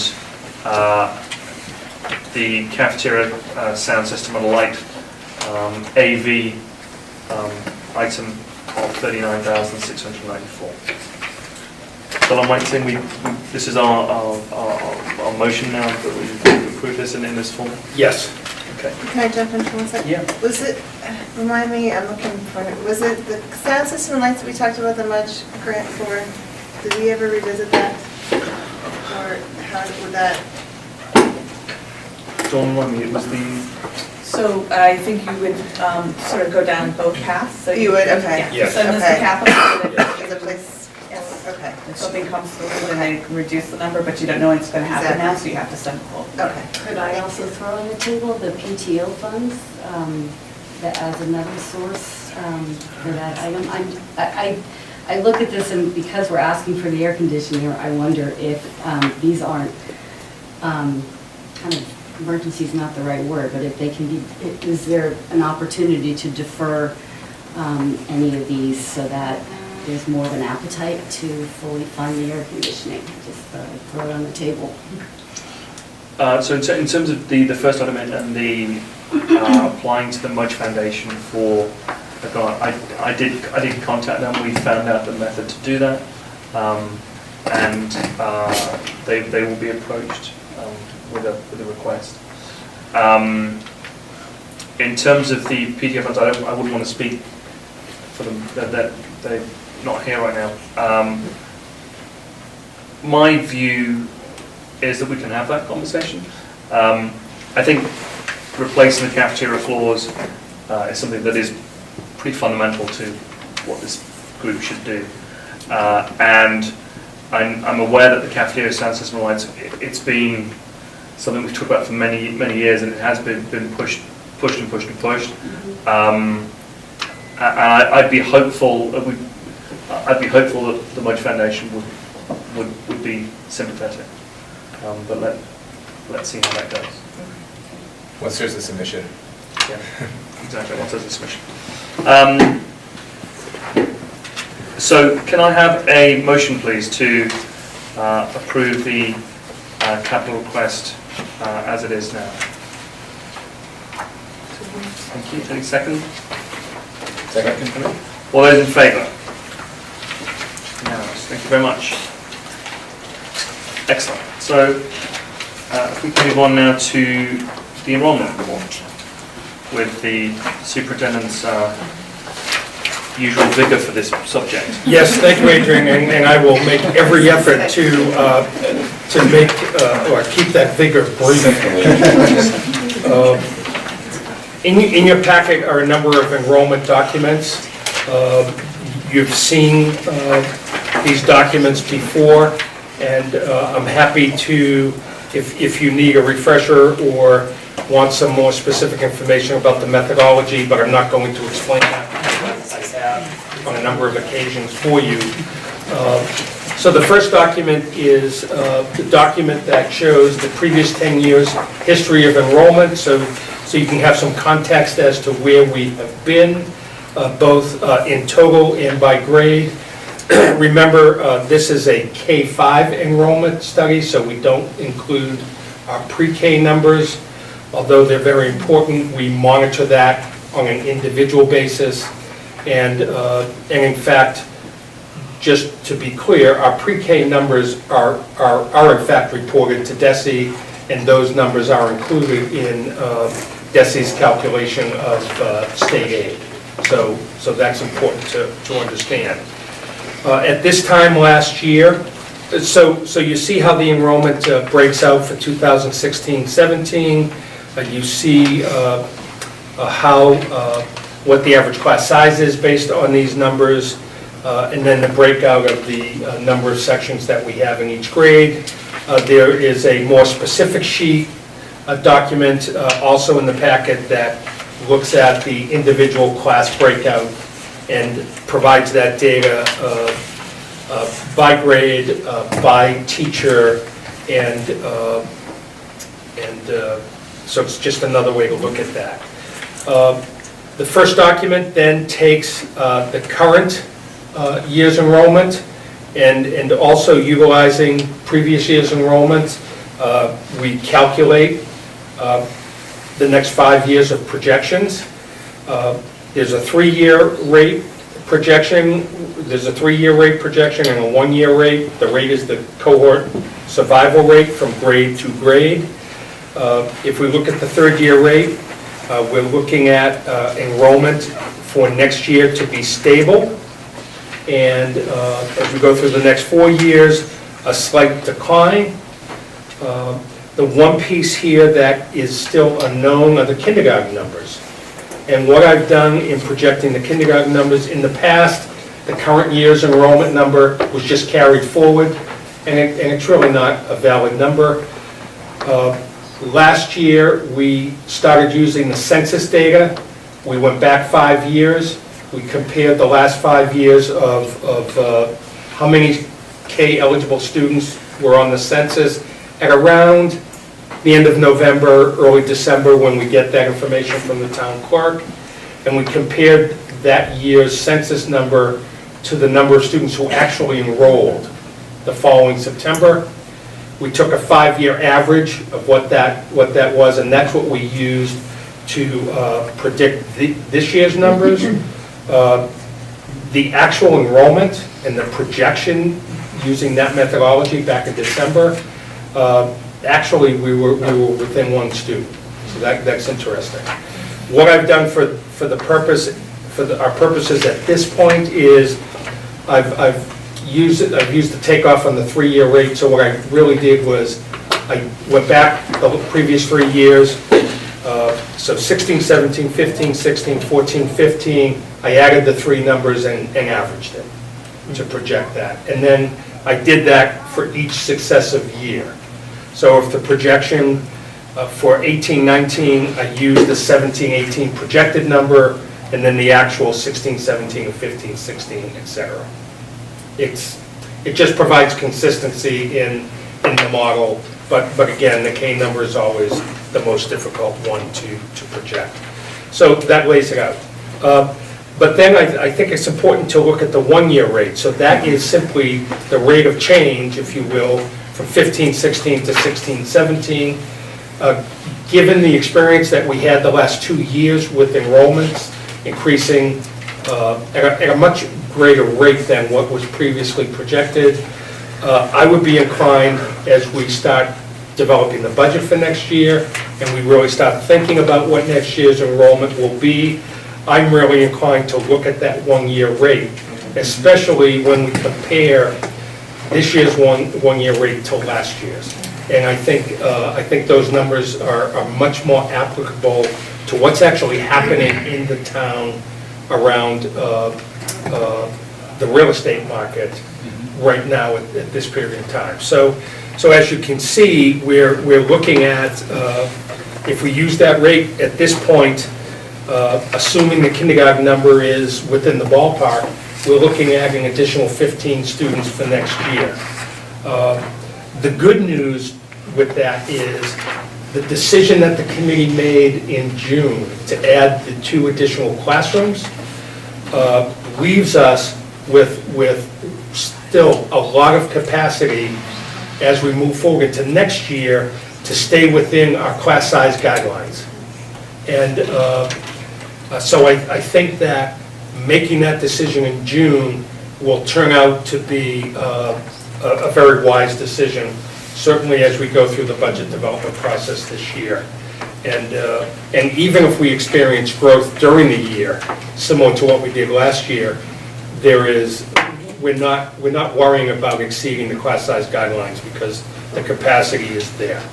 So I think that worked out well. If we look at just this past year and the changes from in the kindergarten numbers or in grades 1 to 5, in the numbers for first grade, in looking at what the K numbers were last year, right through grade 5. In first grade, we had,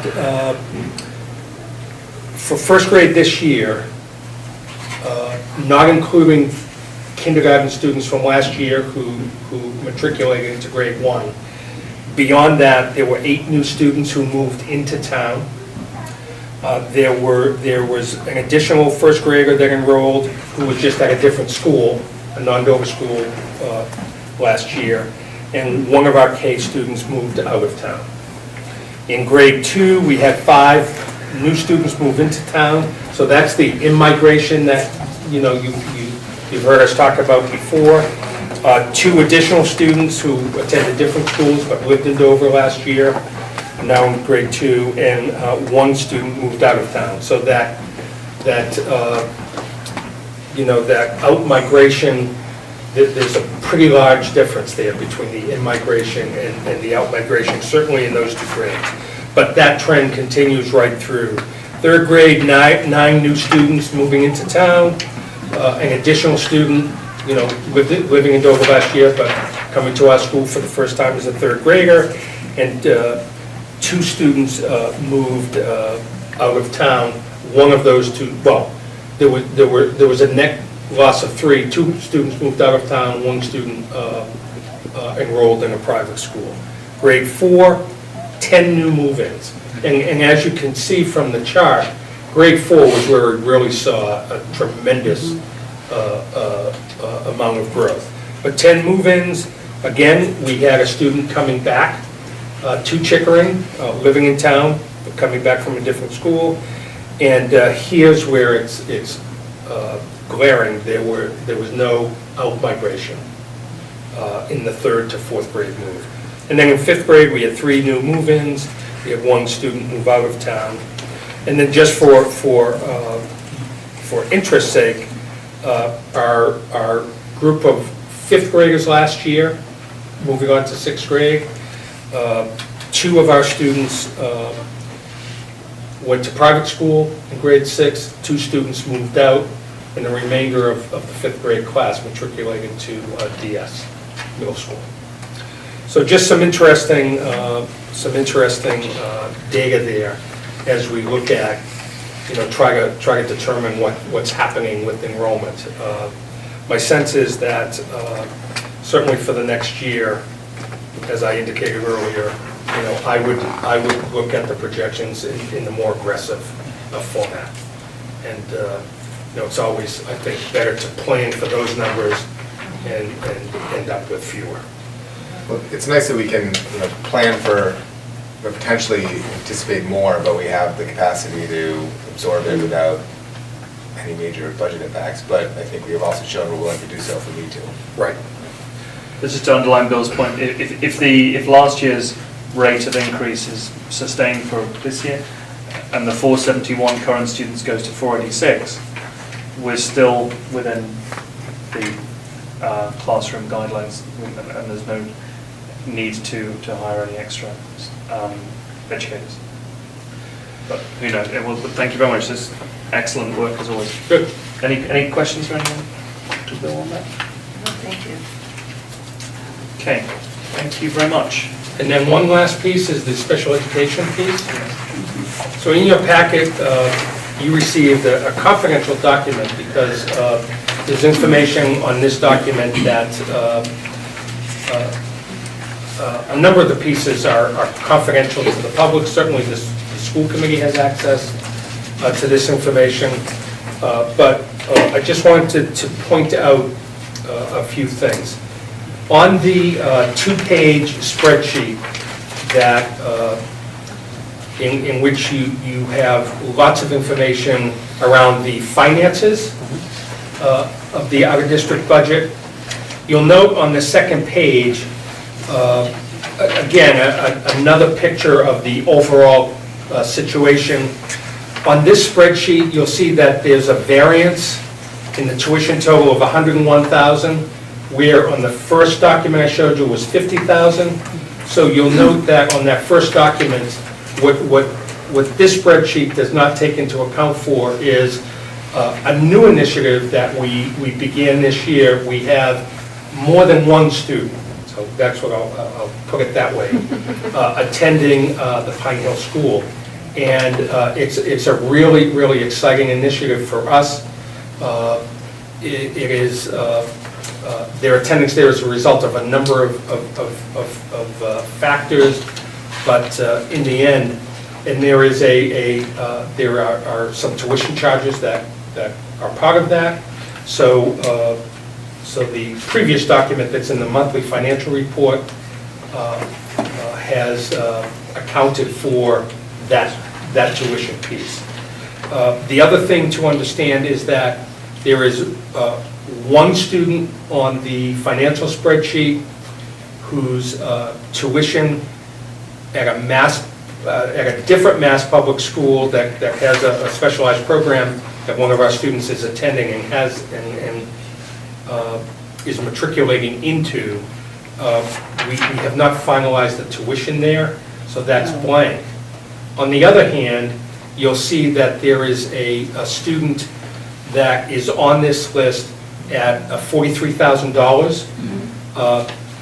That student, we will not be responsible. Will we, Chris, will we still be responsible for that tuition? I don't believe so, right? I'm not sure which one you're speaking for. Number Line 15. Correct, no. Yeah. So that student has moved from our district. It's retroactive effectively to the first day of school. They We saw moved no to bill another for that. community. We will not see no bill for that. Right. And so, the tuition that hasn't been finalized yet, and this tuition,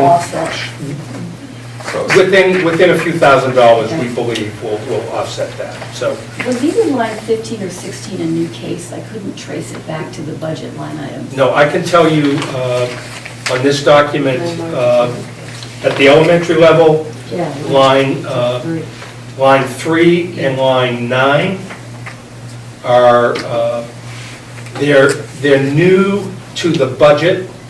They were not in the projected budget that we used last year for putting the budget together. And then at the region level, line 16 is new. So that's a good segue into some other stats. So in FY16 in Dover, We had 10 pre-K to 5 students in out-of-district programs and 36 to 12 plus students for a total of 41 out-of-district students in the FY16 year. We projected for FY17 in our budget 7 pre-K to K-5 students and 36 to 12 plus students for a total of 37. The final number, as we stand right now, we have 9 pre-K to 5 students and 29, once we make that adjustment for that student I just spoke about, in the 6 to 12 plus range for a total of 38.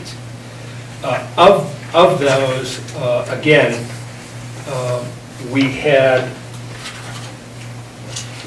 looking at this, from the numbers that were projected, right, at the budget process, 2 students are no longer on our rolls, but we did add those 2 additional students.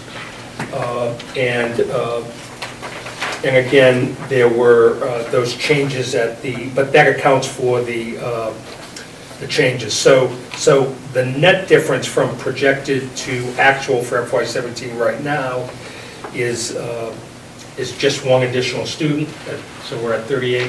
And then there's 1 case that maybe is still pending, I think, that hasn't been finalized. We're not sure what the impact is. There may not be any impact, but we're still working through that. So that's how those numbers break out. Hopefully that's helpful. Very, very, very helpful. And I'll just add that those numbers are the most up-to-date in your status of appropriations. Yeah. There's 1 or 2 Yeah. POs missing, so those will not reconcile at this point. But you know that this is the Right. most accurate information. Yeah, and that's why we wanted to add that overall sheet in the financial monthly report. Bill, is there a projected opportunity to kind of create, for lack of a better term, a center of excellence at Chickering, similar to, we have some students that are good, 2 students or more who are going to Pine Hill. Are there opportunities to do something similar here? So that's really a great question, and it goes back to some of the things Chris was talking about earlier. The initiative that we've created this year with Pine Hill, I believe can be a model for doing that, certainly on a pre-K-5 basis for a whole, could be a whole number of different circumstances. Certainly in cases where we have a low incidence population at one school and the other, look at creating some specialized programs that may be housed at one of the schools. And so we could eventually have, students, interchangeably attending Pine Hill and Chickering, being from the other. Sure. Follow-up to that, is there any evidence that if those were to be created, that there would be an opportunity for additional insourcing as, I don't know if that's the correct term, but as the students progress beyond 5th grade? Yeah. I mean, building capacity for those kind of programs to be sustained at the region. Well, that would be one, and also would it be more likely if they were provided for in district, that it would be an easier to continue to provide for them in district because they're kind of accustomed to the setting and players. Yes, absolutely, Yeah. absolutely. I continue to look at that continuum of services Yeah. and this population of students that are out of district and the capacity of the in-district and how did they end up out of district, and that's absolutely a part of all of the learning that I have been doing since my beginning. And I definitely have an area of strength in the out of district. I did that work in my former 2 jobs, so I have a really good sense of what programs are out there, and can we replicate that or can we not? And are they really doing a better job than we could do in DS? I always leave that question out there, because a lot of times they're not. I mean, they're really not. We have a level of expertise in this district that surpasses a lot of our our special education schools or collaboratives. Am I correct, the program at Pine Hill was an external program that was just housed at Pine Hill? It was a tech program. It was a collaborative classroom, so they were renting space in the building. Bill, correct me if I'm wrong, but was it during my time? But now it's Pine Hill teachers that are So that taking program was unable to sustain, and tech decided to close that program. Our students who were engaged in that program had a connection. Right, so because Pine Hill took of, well, again, because of certain circumstances that happened during the school year and created a unique set of circumstances for some students, we were able to take advantage of that and begin, this initiative. I just want to be careful that we're not being too specific in terms of, to protect confidentiality as much. What I can say is that when you create a collaborative, when you welcome a collaborative into your school, you want to do so and embrace that collaborative as part of your community. And that absolutely happened for the tech collaborative, and that created opportunities for our students, which from Chickering to feel a part of that community. Can I ask how the tuition reimbursement was determined? Is that?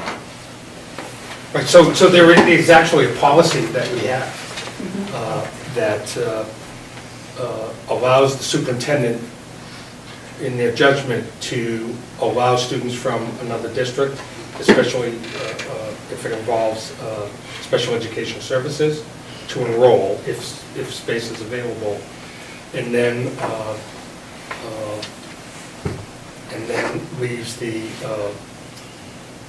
determination of what the tuition is to the school committee. So the recommendation was that the tuition be based on the latest DESE published per pupil cost for that district, and the prorated cost of any additional services, special education services.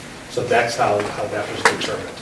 And the Sherburne School Committee, that was a recommendation that I made, and they did approve that. And I think that's a very fair and consistent way to look at those issues. Seems to be consistent also with the notion of kind of K-12 one district to the extent you can. Yeah. No, absolutely. That's to me, that's the exciting part of being able to develop these kinds of partnerships between Chickering and Pine Hill especially. And hopefully, again, I think this will work very well for these students, which is really our ultimate goal, our major concern. But will prove to be I think a very good model for us to try to replicate exactly. Bill, just not to harp on this, but the program at Pine Hill has Pine Hill students enrolled also in this special?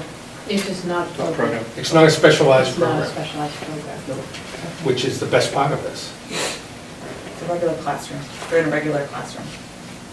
They're a student in a regular classroom. Yeah.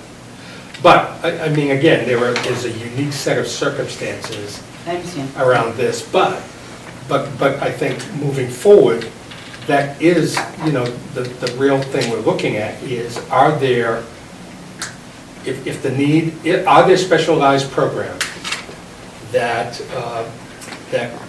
will allow us to service Pine Hill and Chickering students and keeping them in our K-12 district, as opposed to them receiving services somewhere else. That's really what we want to focus on, rather than just come to the table and think about, okay, what programs or services can we develop at Chickering for Chickering kids, as opposed to, and the same thing at Pine Hill, but to open that up and And again, when you maybe have 3 or 4 students or 5 students in total, that may be a good opportunity to provide services differently than perhaps what we have in the past. And certainly, just by looking at one building where, it would be harder to develop, new programs or delivery of services in a different way. Can I ask one question, just with drawing on Bill and Christine's experience? If one looks at the out-of-district cases, K through 12, just 12, not 12 plus, just K through 12, and if you look at the proportion of cases that are, say, K through 5, and then compare that to the proportion of cases that are 6 through 12, I'm thinking that might tell a story to a particular district.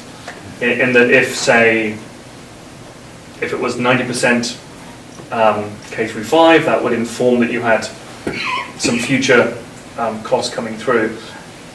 And if it was, let's say, the other way around, 10% to 90%, that may inform you that the perhaps recent years early intervention and in-housing of cases was succeeding.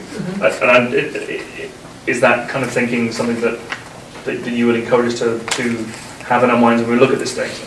I haven't done an analysis to see how many students the age at which we are putting students out of district. Right. So that would be the crucial piece of information there, and that would then help us to identify, is that a trend or not? I mean, I think what we see is that as students age into middle school and high school, placements occur for students most primarily around social emotional issues that are inherent to the developmental stage at middle school, high school. Sure.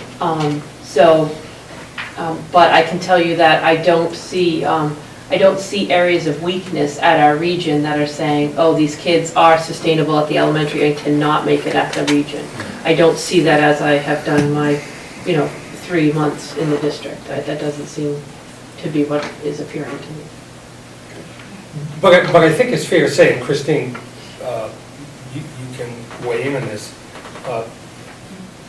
if you go to other districts, it's fair to say that the middle school and high school and post-high school, because of how the law works, there are typically more students who are placed out of district at the middle and high school level than at the elementary level. Okay. I mean, just in terms of the percentage. Okay. Whether ours is outside of the norm, I don't know, we have to look at that, but.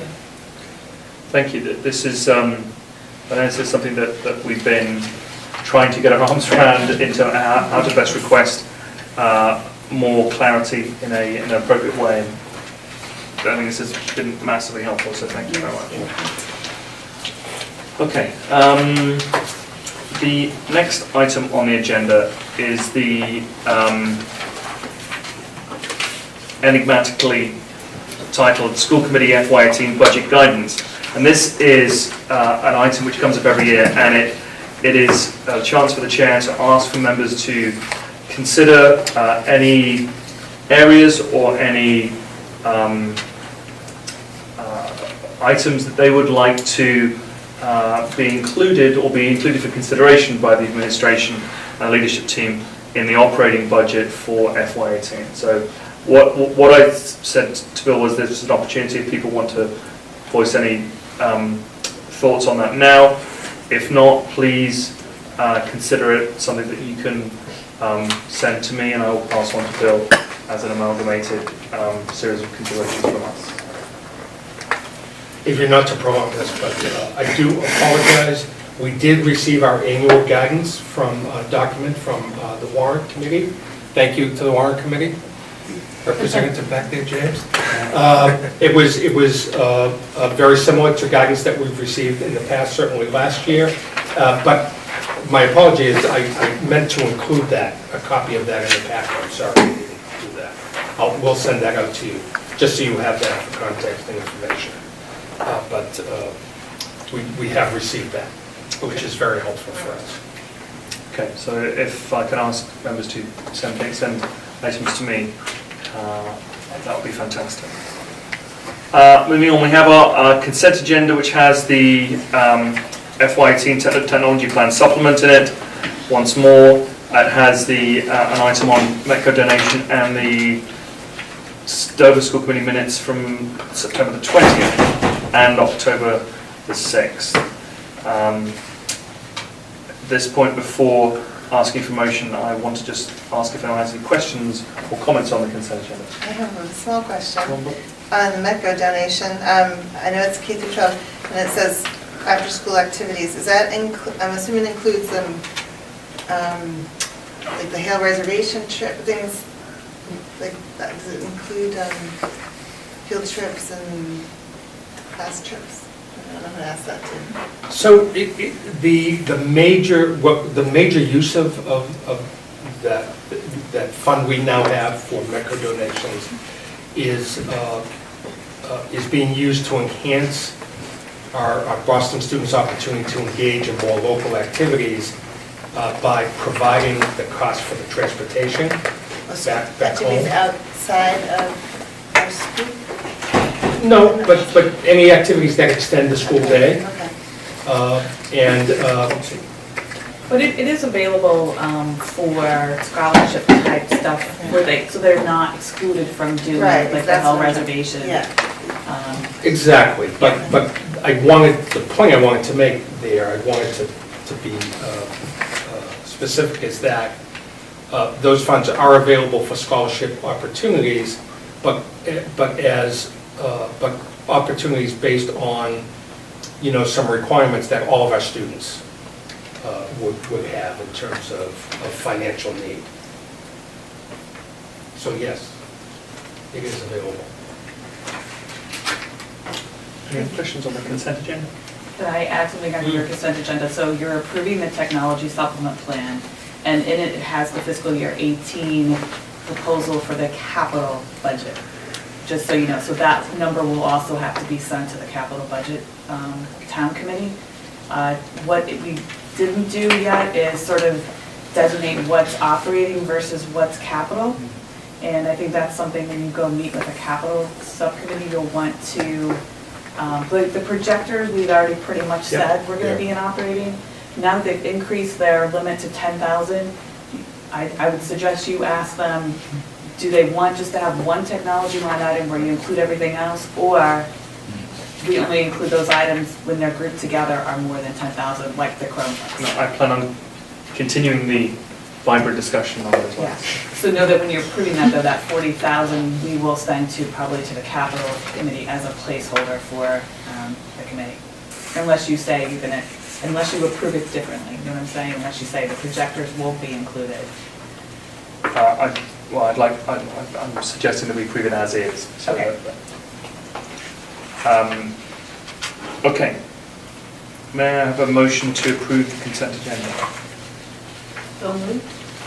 Second, please. Second, Michael. All those in favour? Thank you very much. And by the way, for information, on November the 1st, I'm going to present the capital budget and talk to them about various issues. The communications for members' information, you have an update on educator evaluation regulations and some school committee minutes from the region and from Sherburn. And the item that's important to note for people is our next meeting is our annual Thanksgiving morning meeting. That is scheduled currently for an 8:15 a.m. start. What day? November 22nd. And how long is It's that Tuesday. projected to run? Just a little more than an hour. About that, it's normally it'll, So normal, Is it the budget? it's tight, yeah, it's tight. It'll be the first Is that pass. moved? Because I thought I had It's it, easier to search. I had it on my calendar for a different date, I think. What was the date originally? Was it? No, it's always been the All right. 22nd. I have the 22nd at 6:30 PM. So that's 8, that's a morning It's a meeting? morning meeting. And December 20th, a morning as well? So what, There is no December. why don't we connect I- on scheduling stuff? I also had it December 20th, by the way, so when someone had it out there. Yep. Yes, why don't we? So we can connect to when and let people go home. Thank you. Can I add under communications, what didn't make it into your packet was, just wanted to highlight the bus change the time. Dover actually had half of the buses that we changed, we had 5 buses changed Thank you, John. to 10 minutes later. You probably all got the communication. Yep. But we included each packet for the school committees. And I think it's gone, okay, right? Buses are pulling in, starting, the first bus pulled in at 8:18. That's great. Wow. Okay. Any more items? Okay, I'd like to adjourn the meeting at 8:36. Thank you very much. Thank you. Thanks.